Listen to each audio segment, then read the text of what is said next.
This is Abe Friedtanzer from Award Buzz. So excited to speak with Brandon Routh about Ick. How are you, Brandon? I'm great, thank you.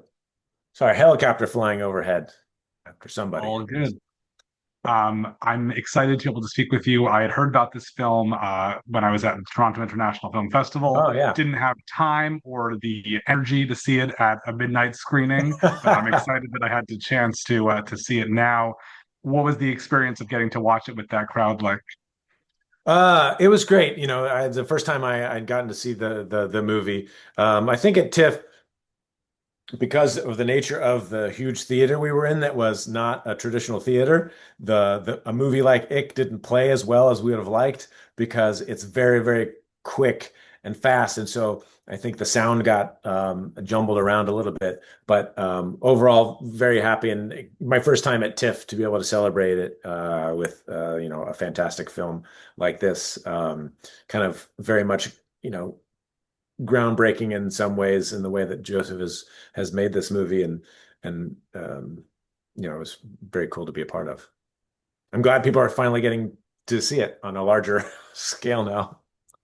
Well, it's an interesting note too, I think, because yeah, a lot of the TIFF theaters are really these old school theaters that aren't for movies quite as much. And so I think obviously there's a lot of excitement about having premieres there, but maybe it's not always exactly the right fit for it. Yeah, I mean, sometimes if it's a dramatic film that doesn't have, fast-paced cutting and effects, it is probably a justifying screening. But it was a wonderful time to be there and to be, to have a film to celebrate again it's been a little while for me, so I'm very proud. When we first meet you in this film, you are quite young, and the first question I have is, what was high school like for you? Did you have this similar, kind of path? No, it was not this. I was not Hank at all. I was an athlete. I played soccer and I was on the swim team. But I was also in the band and the marching band and show choir and theater and all the stuff. No, I was I was not dating and doing any of the fun teenage things. I was playing video games and I was doing all my extracurricular stuff and then playing, on my computer most nights. What was the de-aging process like for you? Is that something that you enjoyed? Well, I mean, it was, I had to go through a lot of photos and find older stuff for them to try to pull reference of me because there wasn't a lot of footage of me at that age. For Mina Zavari, who plays Stacy, my character's high school girlfriend in the movie, there was plenty of that because she was a working professional actor. Um, but I hadn't started my career yet, so I had to, pull a lot of old footage, try to find something for them to use. But that was kind of cool. I got to go through some memories. One of the aspects of Hank that I like watching, but is also quite frustrating, is he's very often the sole voice of reason, and no one around him wants to listen to anything. Is that something you found at any point throughout your career where you know what's going on and nobody else wants to hear it? Yeah, that's a good point. I that is a bone or that does really strike part of me.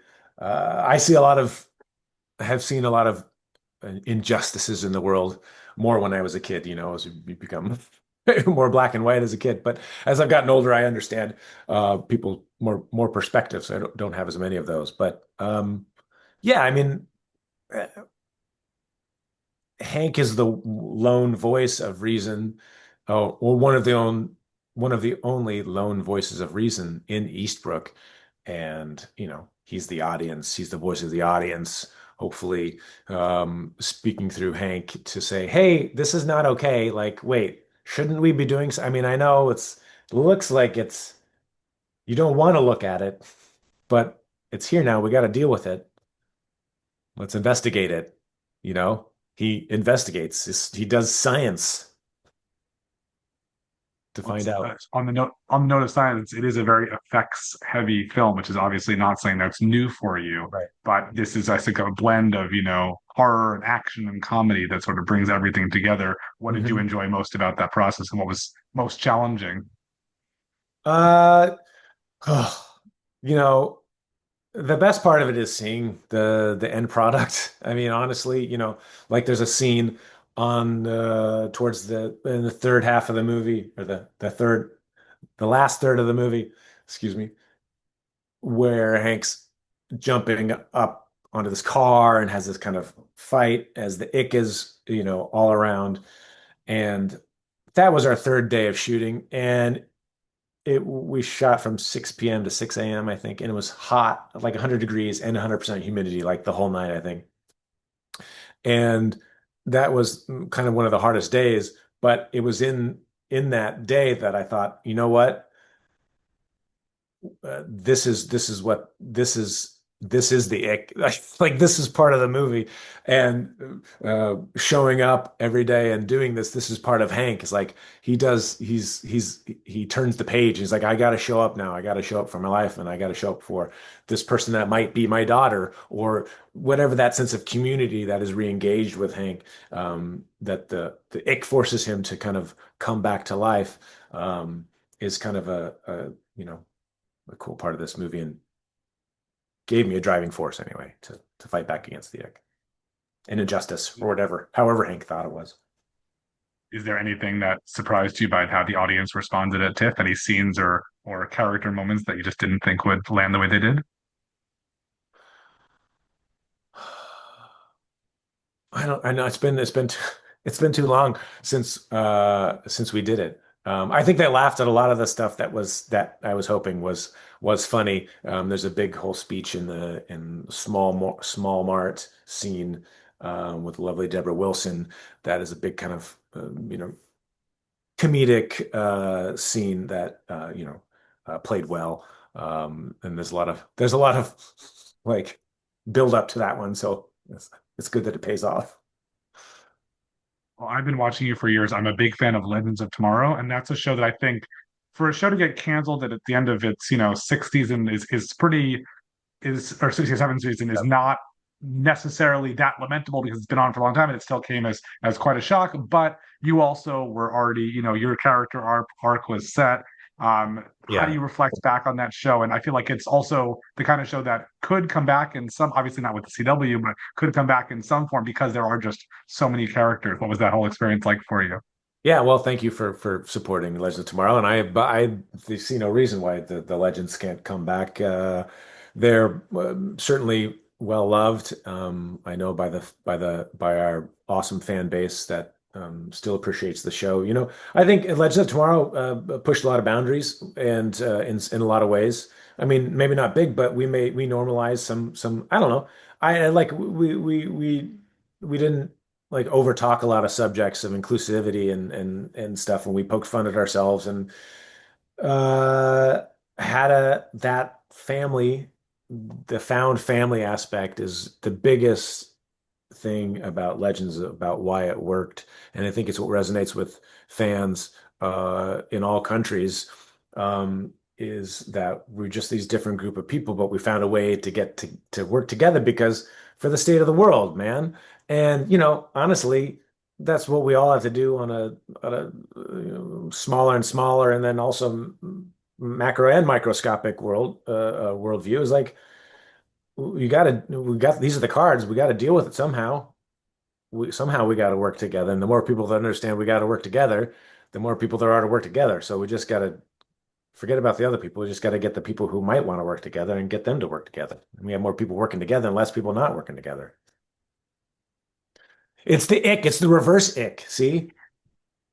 Just to invert it. Well, I did enjoy before that watching you in another show about saving the world, and that was Chuck. And Uh-huh. Shaw is a character who I think came on and was one thing and then really turned into something else. Did you know from the beginning what the arc was going to be for the character? Yeah, they told me. I mean, I don't know if they expected to have me, do all of the terrible things that Dan and Shaw ended up doing. But yeah, they did. And I kept hoping that I would just charm them and they wouldn't want me to be the bad guy and they'd maybe change it and make me turn around and be the good guy. But they didn't. They just made me worse and worse and worse. But people seem to like it, so they like to have the bad guy. So I worked to take the compliment. Well, as we're talking about this film, there's, about Ick, there's another film coming out now, which is obviously the new Superman. Mhm. And it's interesting to me because I feel like if you watch Ick from the beginning, this is sort of the alternate Superman story where like if he didn't have powers and the ick was there, and he never like left Smallville for Metropolis. Do you see any parallels between Yeah, these two things? I think Hank's a little more uh not quite as evolved as in the mindset as Superman is. You know, Clark he doesn't Hank doesn't quite have the worldview, having never traveled far out of Eastbrook, only to Vicklesburg, uh, twice, or whatever the joke is in the movie. So uh, he's I mean he's maybe kind of Clark if Clark had never gone anywhere outside of Smallville. Uh, I mean, that's kind of inherent in a lot of the characters that I play. There's that little bit of that's the hero quality. It's the coal that's still or the diamond that's still, getting made in the coal. Uh, we see Hank in the sequel, he's still begrudging, but he's ready to go. And I imagine. Um, he's more of a leader type. You know, how we see him at the end of the movie, smiling on the back of the truck with Grace as we wrap up the movie. I like it. We all, Superman has high and low days, and so does Hank, so does everybody. And that's the biggest thing about all of it is understanding that all the characters are somewhat similar. They're just the stakes are just the story and the stakes are a little bit higher or different. Being part of projects, like Legends of Tomorrow, like Chuck, like, Superman Returns, do you enjoy the audience interaction part? Because those are obviously such fan-based experiences. Oh yeah, absolutely. I mean, I've gotten to travel around the country and the globe also, to comic book appearances and meeting fans all over.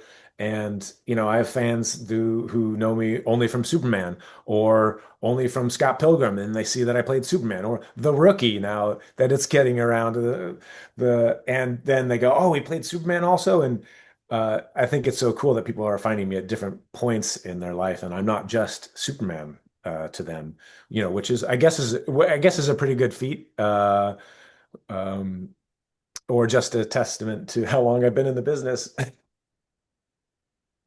Well, this is awards buzz, so I'm always curious people I talk to. What are you watching? What have you seen recently, film or television, that's really sticking with you? I tell you what, I have been traveling so much that my TV watching is very sporadic. I watched the Superman movie. It's been a very few movies lately and TV. Um, I'm making my way through Andor second series, but I have to rewatch. There's a lot of talking that I think I missed because I was too tired of traveling and fell asleep. Um, I still haven't watched season 2 of Severance yet. Uh, I watched F1.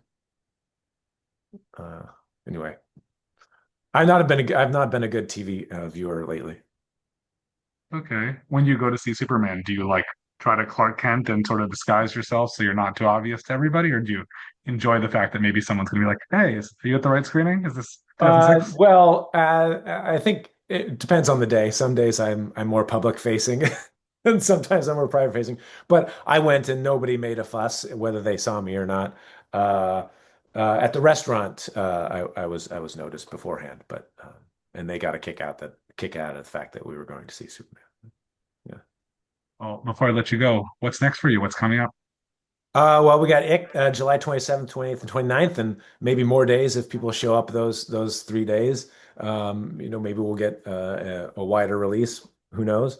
And then I'll have a film, family Christmas comedy in Hallmark uh, um, this this Christmas time.